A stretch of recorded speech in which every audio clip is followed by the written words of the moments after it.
دوای ئەوەی باسی ڕیابازی و گیانی کوێخایەتی و بەدگومانیمان کرد هاتووینەتە سەر ئەم کە ناوی سستی و لێچوونەوەیە. سستی و لێچوونەوە باسمان کرد لە بەشەکانی پێشووە کە بریتیە لە ساردبوونەوە دوای گەرم و گوڕی ئیماندارێتی و دیندارێتی.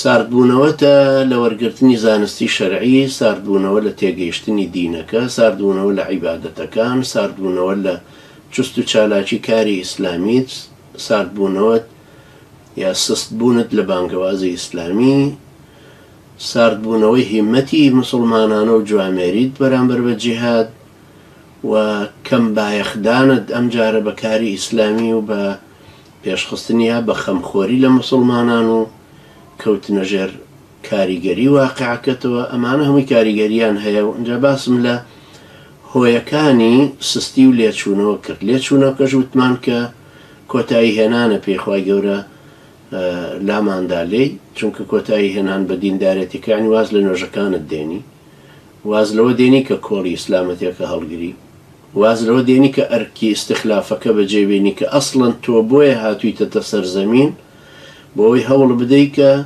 خوا بناسرێ، خوا بپەرسترێ، شریعەتی خوای پەروەردگاریش حکم بکە. کە تۆ لەمانە سارد بوویتەتەوە ئەبێ زۆر باش بزانی کە بەرەو فەوتانە چی. ئەگەر سەرۆتی قاڕونیشت هەبێت لە دنیاە کۆتایی پێدێ و دوای عەزابە سەختەکەی قیامەت چاوەڕێ دەکەن. لەبەرەوە زۆر ضروری احتیمام بۆ بدەین هەر کاتێ هەستمان بە سستی خۆمان کرد لە هەر گۆشە و کەنارێکی دیندارەتیمان هەبێ پێویستە زوو چارەسەری بکەین بۆی نەمان با بەرەو خوارتر، بە تایبەتیش کە شەیتان ئەوەندەی تر پاڵمان پێوەنێ بۆ ئەو ساردبوونەوەی.